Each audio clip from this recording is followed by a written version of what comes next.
जो दिसे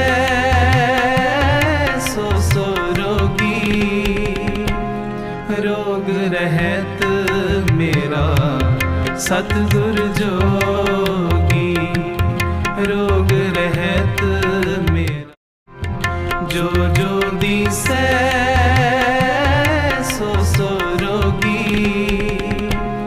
रोग रहत मेरा सतगुर जोगी।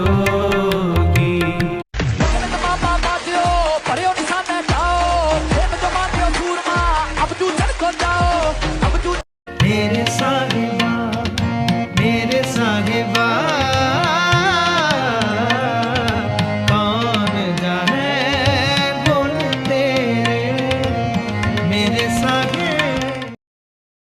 एक होटल में एक गरीब आदमी आया। उसने दाल रोटी मंगाई और खाने लगा।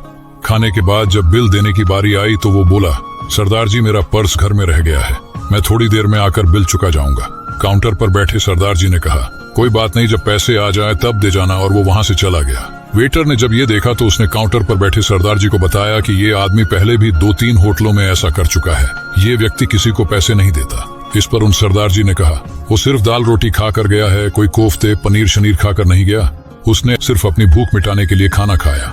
वो इसे होटल समझकर नहीं आया था, गुरुद्वारा समझकर आया था। और हम पंजाबी लोग लंगर के पैसे नहीं लेते। दोस्तों, दयालुता और करुणा की कोई सीमा नहीं होती।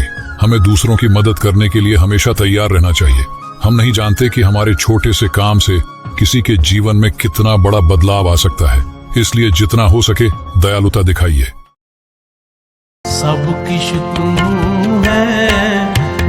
है मेरे प्यारे, तेरी कुदरत को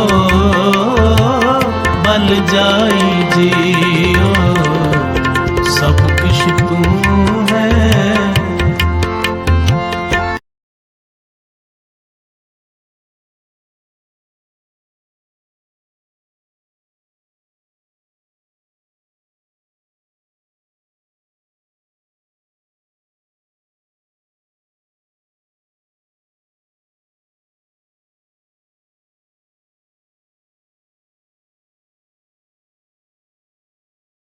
हम सबकी है।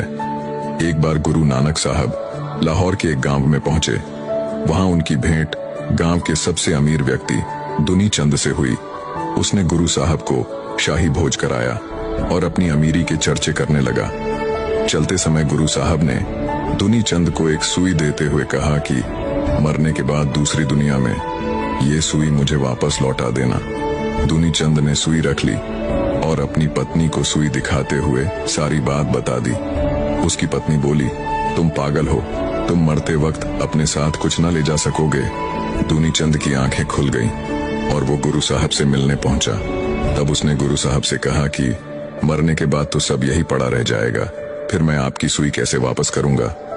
तब गुरु साहब बोले, देखा, जब तुम एक सुई तक अपने साथ नहीं ले जा सकते तो फिर अमीर होने का अहंकार क्यों करते हो। दुनी चंद गुरु साहब के चरणों में गिर गया। तब गुरु साहब बोले कि इस धन को गरीब और मददगार लोगों की मदद करने में लगाओ। बाबा नंद सिंह जी के वचन है, बहुत कीमती है। अगर कोई समझ लेना तो ज्ञानों में ज्ञान है। कहते हैं सफाई है ना, सफाई केवल झूठे लोग देते हैं, सच्चा कभी सफाई पेश नहीं करता। फिर से बोलिए धन गुरु नानक। आप अपनी जगह सही हो, चुप रहो, बस समा बता देगा उसको, आप आवाज से निकल जाओ। फिर से बोलिए धन गुरु नानक। समा प्रूफ करेगा। आप कितना भी समझाओ वो नहीं समझेगा। फिर से बोलिए धन गुरु नानक। वो समय व्यर्थ का, मूर्ख को समझाना अपने क्रोध को बढ़ाने के समान होता है। महापुरुषों के वचन, अपने क्रोध को बढ़ाना है, किसी मूर्ख को समझाने बैठ जाओ, क्रोध करके ही उठोगे। फिर से बोलिए धन गुरु नानक। धन गुरु नानक। जहां पर भी कोई ऐसी बात हो रही हो जो गुरु से तोड़े, श्रद्धा कम करे या आपको जवाब देना पड़ जाए, उठ जाओ। बिहार से बोलिए धन गुरु नानक। ब्रह्मांड 5 तत्वों से बना है, लेकिन इन 5 तत्वों पर इंसान की एक शक्ति, ज्ञान की शक्ति भारी पड़ती।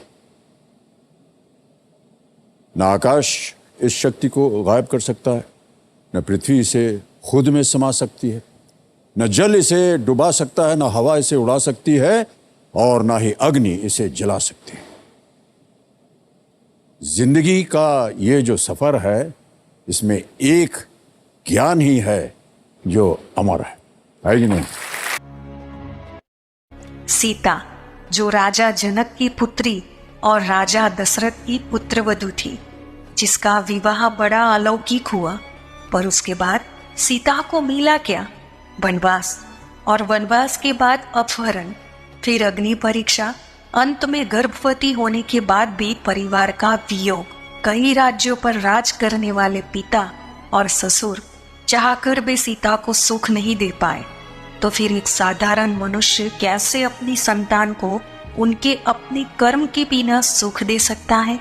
इसलिए मनुष्य तन मन धन से संतान को सब कुछ दे सकता है, पर उसे सुख तो खुद के ही कर्मों से मिलेगा, दूसरों के कर्मों से नहीं।